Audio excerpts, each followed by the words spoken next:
I think that we are in a very unique moment in the history of healthcare, at least in this country. That's what every generation thinks.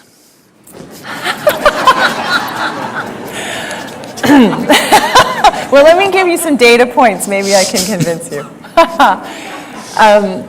But what I mean by that is, even those of us who may really feel quite attached to the current medical model, to re-look at that in a new way, simply because it's not working. And it's not working in a lot of significant ways. It's not working financially. I mean, the statistics, and this audience probably knows them well. The amount of money this country is spending in high-tech medical interventions by far exceeds any other country around the globe, and yet our health outcomes are worse. Interesting now that I live in the Veterans Administration and I interface quite a bit with the Department of Defense, a statistic, I was in a meeting not very long ago, and someone from the Department of Defense said, do you know this health in this country is an issue of national security? And I thought for a minute, like, what is he talking about, right? Because 80% of people that walk into a recruitment office for the armed services doesn't even qualify to be considered for service, 80% because of their health status. So the dominant medical paradigm is what you were describing, which is we have a disease that we have to fight. And it's revealed in the language that we use, antibiotics, antipsychotics, anti. The concept that disease sits over there and the job of medicine is to fight that battle and win.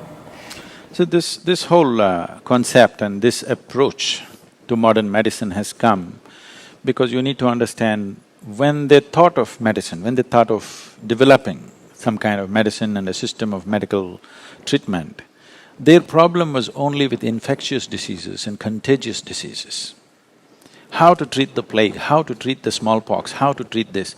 Nobody ever thought of a diabetes or a hypertension or a cardiac problem. They never even considered those things. That did not exist in their radar. In their radar, only infectious diseases did exist. That has to be handled on a war footing, no question about that, because it is a war. An infection means it's an invasion from another organism upon our own system, and you have to use chemical weapons. You can't shoot them. So, this whole medical system evolved from the need to handle infectious diseases, contagious diseases which were taking a huge toll on populations in those times. But today we have come to a place where people are on self-help. That is, they manufacture their own diseases, they don't wait for any infection to happen to them. Because now they're on self-help, they need another system of medicine, another way to approach it completely, which is the shift we are struggling to make right now.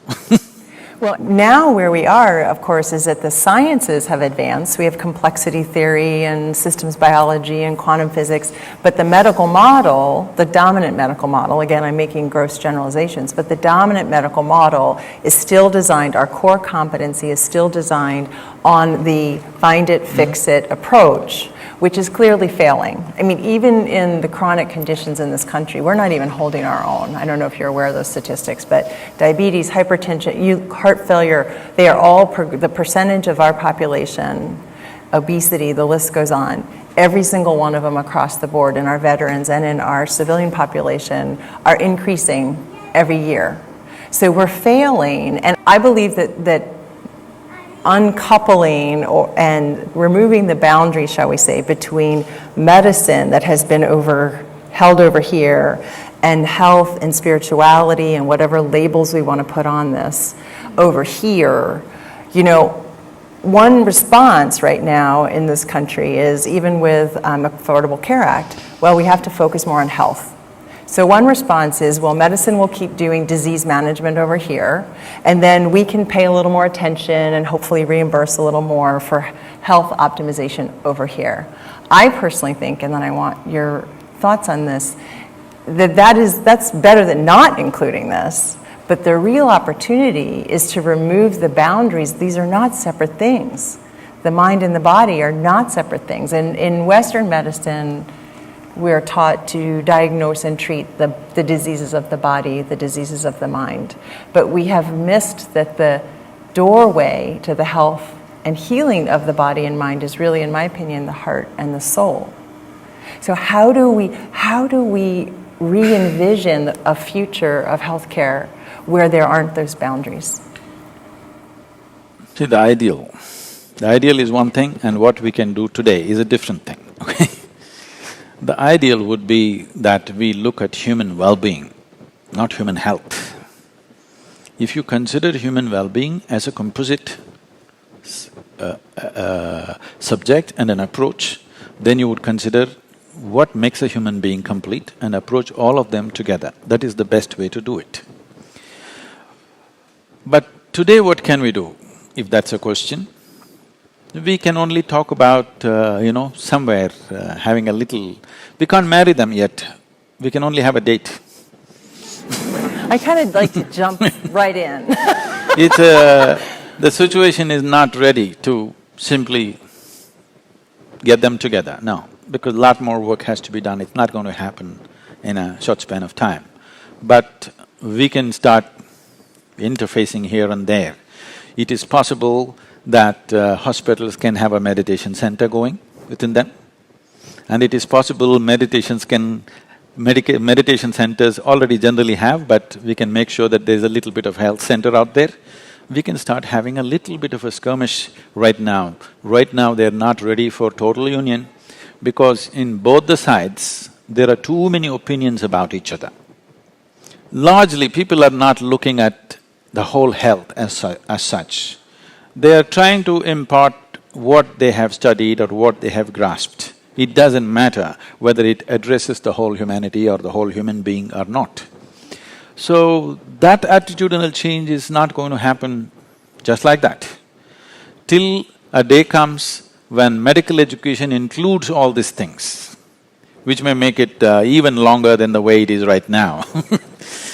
And I would like to see a day when doctors, before they touch another patient, first fix themselves internally before they touch somebody else, because this is all important. When I say this is all important, for example, we were talking about Bhuta Shuddhi or handling the elements. Today, sufficient research has gone into, particularly into water, scientific research.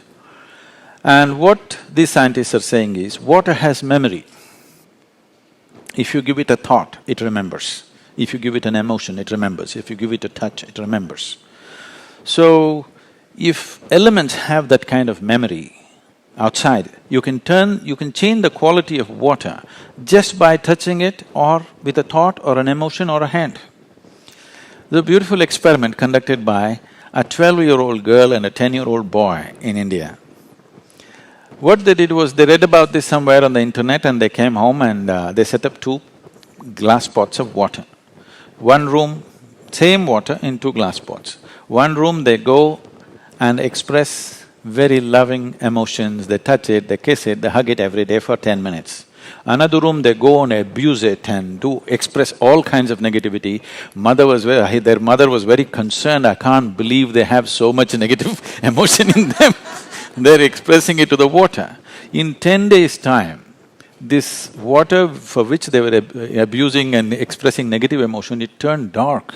The other water remained just like that. They posted it on the YouTube, you must see it. So, this is something we have always known. In India, in part of our life, nobody in traditional Indian home ever drinks water from a tap. It doesn't matter whether it's potable or not potable. Even if it's said potable, it is not. What we do is we take a copper vessel or see here they put otherwise always next to me there's a copper vessel or a brass vessel, and they will take it, they'll wash it with turmeric and tamarind and everything in the night, put water in it, they will apply what is considered sacred symbols on it, they worship this, and then only tomorrow morning it is given to your family. Because water has memory. They're saying if the water is pumped through the pipe, if pumped through the pipe and it's taking 50 bends by the time it comes to your house, by the time it comes to your house, 60% of it, the molecular change in it is such that it is literally turned into poison.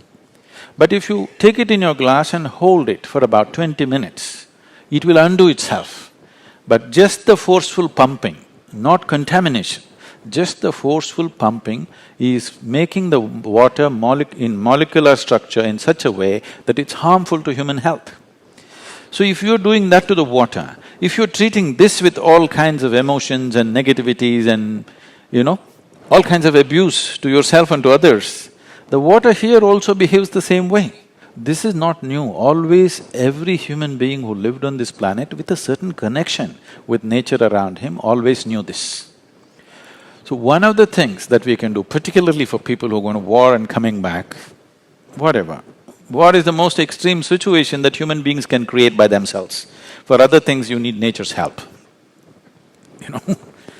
People who have been put through this ringer, if they're coming in broken states, one of the best things you could do is all of them compulsorily should go through at least 1 month of living on a farm, being connected to the soil and water and air around them, putting their bare hands into the land and doing something simple.